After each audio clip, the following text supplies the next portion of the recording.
Muy buenos días. Es domingo. Sí, ya es día de que preparemos nuestro corazón para escuchar la palabra de Dios. Te hago una pregunta. ¿Ya guardaste ese momento de silencio para abrir tu corazón, para prepararte genuinamente a ir al encuentro con Dios? Porque definitivamente es muy importante cuando vamos a aprender algo nuevo, ir con la actitud de escucha, de estar abiertos, de dejarnos sorprender. Y ciertamente cada vez que vamos a la Eucaristía debemos de ir con esa actitud para escuchar la voz de Dios. Recuerda que Dios no nos dice lo que queremos escuchar.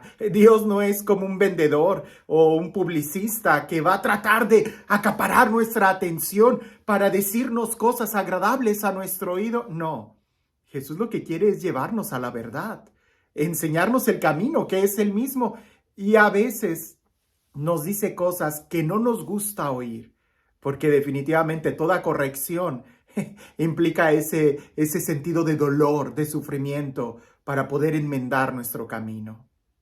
Pero también preparar nuestro corazón es como ir con esa disposición para disfrutar una comida.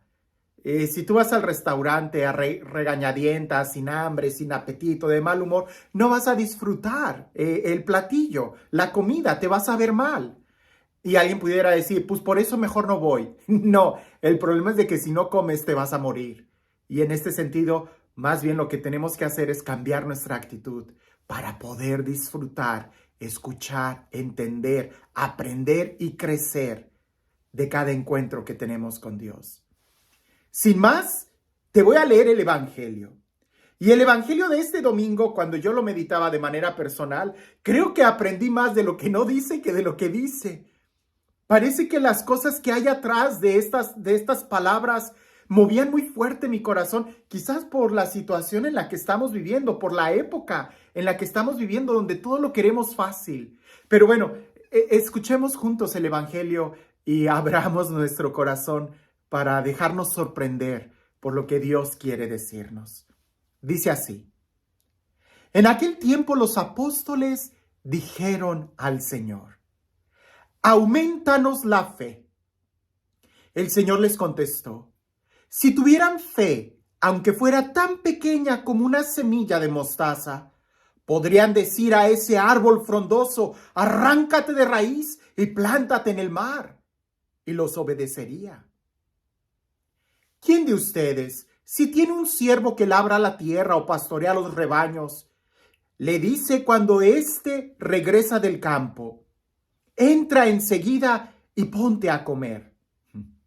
¿No le dirán más bien: prepárame de comer y disponte a servirme, para que yo coma y beba, después comerás y beberás tú?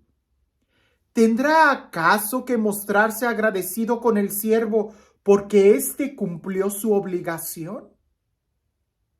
Así también ustedes, cuando hayan cumplido todo lo que se les mandó, digan: no somos más que siervos, solo hemos hecho lo que teníamos que hacer.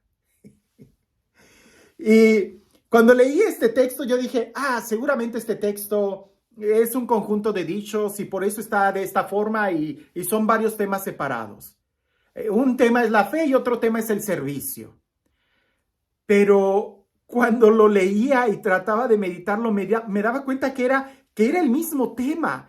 Y Jesús siempre gira, siempre cambia nuestra forma de pensar.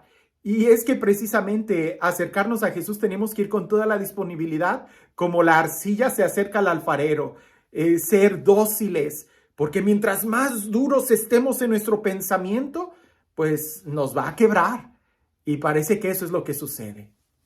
El Evangelio no dice exactamente, no nos dice más bien, no dice qué sucedió antes para que los discípulos le pidieran a Jesús: aumentanos la fe. Pero basta con leer los capítulos anteriores en el Evangelio de San Lucas para traer a nuestra memoria o conocer 4 milagros muy grandes que tienen mucho que ver entre fe y el milagro. Por ejemplo, cuando aquellos 4 amigos descienden a un enfermo Jesús se sorprende al ver la fe de ellos y claro está que curó al paralítico. Otro texto muy fuerte es la fe del centurión romano, aquel que profesa: con solo una palabra tuya a mi siervo sanará. Jesús dice: nunca he visto una fe tan grande en Israel, refiriéndose a la fe de ese centurión, y el milagro sucedió. ¿Recuerdas aquella mujer que llora, que ella parece que era una prostituta, que llora a los pies de Jesús y que Jesús cuando vuelve a ella le dice: tu fe te ha salvado? Una gran relación entre fe y el milagro que sucede. O la mujer hemorroísa, aquella que llevaba flujo de sangre en su interior y que decía: con solo tocar la orla de su manto quedaré sana. Pues bien, aquella mujer lo tocó y quedó sana. ¿Qué es lo que Jesús le dice? Tu fe te ha sanado. Pareciese que hay una gran relación, y lo hay, entre la fe y el milagro que pedimos, solicitamos o necesitamos, ¿verdad? Cuando tenemos mucha fe, Jesús dice: de acuerdo a tu fe, conforme a tu fe, porque grande ha sido tu fe, que se haga conforme. O sea, parece que hay una gran relación.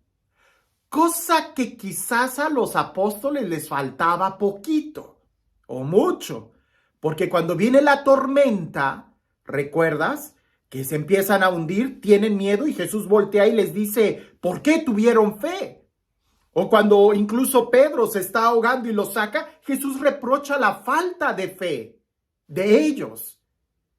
¿Qué habrá sucedido para que los discípulos se acercaran a Jesús y pedirle: aumentanos la fe? Quizás entre ellos estaban dialogando como cuando venían de la misión sobre cuántos milagros habían visto y uno de ellos dijo: es que yo tengo más fe que tú. Y entonces pues empezaron a ver: ¿recuerdas el milagro? ¿Recuerdas cuando Jesús dijo? Se acercan todos y le dicen a Jesús: aumentanos la fe.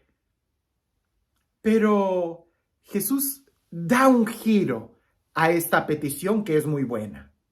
Y el día de hoy, cuando hablamos de la fe como un requisito para tener milagro, a todos nos gusta escuchar esa clase de temas, ¿no? Yo quiero tener fe, ¿cómo aumentar la fe? Tener milagro en 5 pasos. Y casi todos queremos tener la fe y: Señor, por favor, concédeme este milagro, cualquiera que sea. En esta ocasión, Jesús va a dar un giro a lo que se entiende por la fe. Y un giro muy fuerte que va a sacudir a los apóstoles con una frase muy propia de Jesús, de esas frases exageradas para poder señalar la importancia de la enseñanza, que no se olvide. Frases exageradas de Jesús, que es una pedagogía. Por ejemplo, cuando Jesús les dice a los fariseos: ustedes cuelan el mosquito y se tragan el camello. ¿Verdad que ningún fariseo se tragaba un camello? Jesús está diciendo que le ponían mucho interés a las pequeñas cosas de la ley. Pagaban el diezmo de la menta, del comino, pero olvidaban lo más importante: el amor. Aquella frase: cuelan el mosquito y se tragan el camello. Una exageración de Jesús. Otra exageración de Jesús: ¿cómo es posible que veas la paja en el ojo de tu hermano y no te des cuenta de la viga que hay en el tuyo? Nadie puede llevar una viga en el ojo, ¿verdad? Lo que Jesús está diciendo es: ¿cómo te das cuenta del defecto pequeño que tiene tu hermano y no te das cuenta de los grandes defectos que tú tienes? Primero date cuenta de tus defectos y no vas a tener tiempo de ver los defectos de los demás. Pero la frase es exagerada.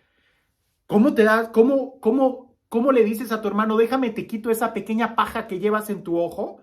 Y no te das cuenta de la viga que hay en el tuyo. Nadie lleva una viga en su ojo. Otra frase exagerada que vemos en este evangelio y que nos debe de sacudir para entender la enseñanza es: si tuvieras fe, aunque fuera del tamaño de un grano de mostaza, tú le dirías a aquel árbol frondoso: arráncate y plántate en el mar, y él te obedecería. O le dirías a aquella montaña: muévete, y se movería. Es algo exagerado, pero ¿cuál es la enseñanza? ¿Qué es lo que hay atrás de esta frase? Viene en la parábola de a continuación de aquel siervo, aquel que va a servir. Si los discípulos se acercaron a Jesús para decirle: aumentanos la fe, porque ellos querían hacer milagros. Aumentanos la fe porque yo quiero tener un milagro. O yo sé que aquel tiene más fe porque hizo más milagros en su misión que la mía. A mí también auméntame la fe para yo también hacer milagros. Jesús con esta frase les da todo un giro. No presuman lo que no tienen. La fe no es para presumir, es para vivirla. La fe no es para adquirir cosas, es para vivirla. Si tuvieran fe, aunque fuera del tamaño de un grano de mostaza, ustedes le dirían a ese árbol, arráncate y plántate. Si tuvieras fe, aunque fuera del tamaño de mostaza, no necesitarías decirle nada a ningún árbol si tuvieras fe. ¿Qué es la fe?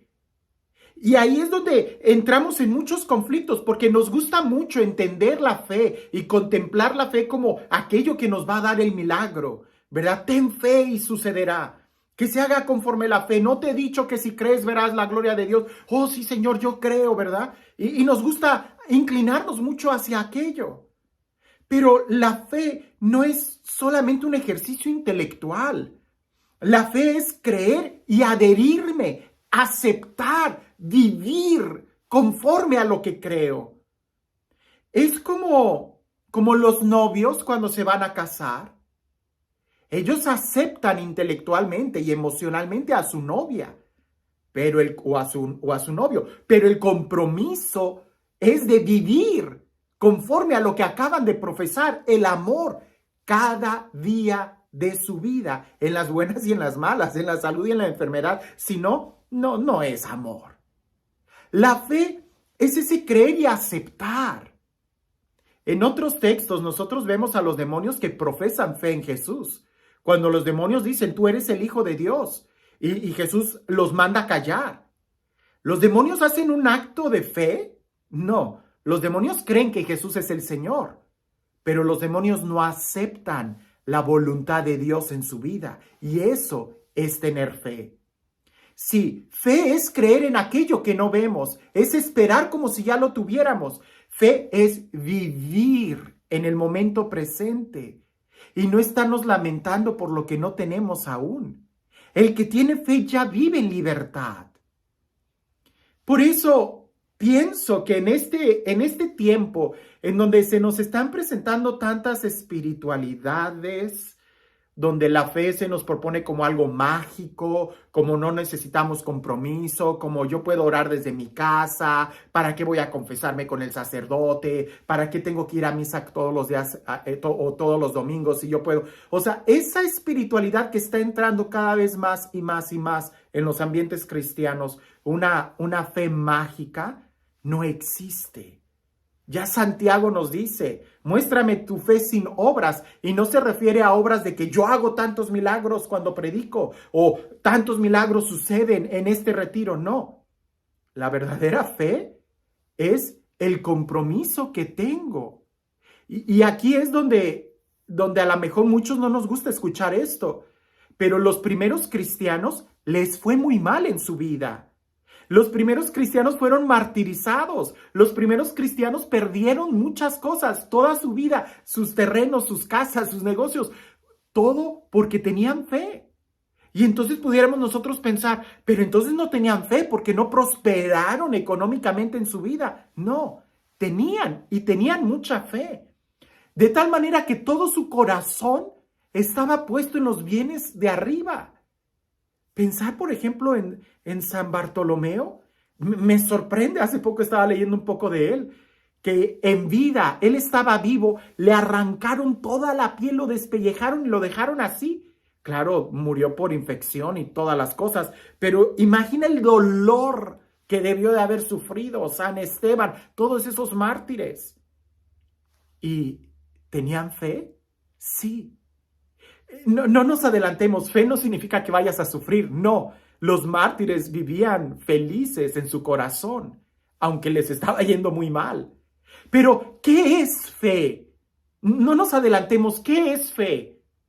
La fe no es resignación para nada. La fe es, en tal caso, un acto de pudiéramos decir, de rebeldía, de crecer, de luchar, de pelear, aunque me esté yendo mal. Fe es aquello que me dice, levántate y sigue peleando, levántate y sigue caminando, levántate y sigue luchando. La fe es aquello que me da fuerzas para seguir peleando, aunque no vea yo los resultados en ese momento. Comparo la fe como, por ejemplo, en la obediencia. ¿Es obediente solamente el que obedece? Un hijo obediente, ¿es obediente solamente cuando obedece, cuando le dicen cosas a su conveniencia? Vamos de vacaciones y el hijo bien obediente. Vamos a la playa y el hijo bien obediente. Vamos a la escuela, vente a almorzar y el hijo ahí reniega. No, el hijo obediente obedece en las cosas que le convienen y en las cosas que no le gustan. Es obediente. El que tiene fe cuando lucha, pide y ve los resultados, al igual que cuando lucha y pide y no ve los resultados, porque se adhiere a un bien mayor, a Dios, y en Él está puesta su esperanza, aunque no vea las cosas de aquí de la tierra. Fe no es resignación. En tal caso, fe es saber esperar con gozo. Fe es una fuerza sobrenatural que nos levanta y le da sentido a cada día de nuestra vida. Fe es el poder darlo todo, aunque no veamos nada, como en el amor. Darlo todo por el ser amado, aunque no veamos nada. La fe nos lleva a dar ese extra cada día. Por eso en esta parábola es compromiso, la fe es obediencia. Aquel siervo que va y trabaja no espera que al regresar el patrón lo felicite, pues por eso está trabajando, es un siervo. Jesús compara en este momento la fe como un trabajo de responsabilidad. Aunque no reciba nada, la fe te ayuda. La fe te hace vivir el momento presente. En el ejemplo que voy a dar al final, quizás nos va a ayudar más a entender qué es exactamente la fe y cómo nos ayuda a recibir un milagro que estamos esperando, pero el verdadero milagro no es el que estamos pidiendo, sino el poder vivir el presente con fe, que es con amor y con alegría. Este Dios, el Dios del amor, el Dios de la vida, el Dios que nos da la fe para seguir adelante cada día, que sea Él quien el día de hoy y siempre te bendiga. En el nombre del Padre, del Hijo y del Espíritu Santo. Pensando en esta parábola del trabajador que hace lo que tiene que hacer, me venía este ejemplo y te lo digo como una anécdota. Dicen por ahí que había en un restaurante, pues una mesera que todos los días llegaba muy alegre y servía a todas las mesas. Y cuando le preguntaban, ¿por qué tú haces esto con tanta alegría? Ella respondía, es que oí que en una ocasión un cliente dejó una propina de $1,000,000 y yo tengo la fe de que un día ese cliente va a volver y a mí me gustaría atenderlo para recibir esa propina. Pasaron muchos meses, quizás años, y nunca recibió ella la propina. Y le preguntaron, ¿y de qué te sirvió tener esa fe si nunca recibiste la propina? Ella respondió, la fe a mí me ayudó a cada día disfrutar lo que hacía y hacerlo mejor. Al final del día, nunca me faltó nada porque tuve un trabajo y lo disfruté. Esa es la fe. La fe es esperar algo que no vemos, pero esperarlo de tal manera que es como si ya lo hubieras recibido, con alegría, con amor, y ahí se da el milagro. Si llegamos a recibir aquello que estamos pidiendo, gloria a Dios. Pero si no lo recibimos, ya ganamos como quiera, porque vivimos de acuerdo a nuestra fe, porque vivimos completamente entregados a Dios. La fe nos mueve a darlo todo en cada momento. Y aquí es donde nosotros pudiéramos preguntarnos, ¿cuánta fe tenemos? No se trata de cuánta fe, sino más bien, ¿tenemos o no tenemos fe? ¿Lo estamos dando todo o no lo estamos dando? Porque punto intermedio no hay en el Evangelio. Que tengas un excelente día.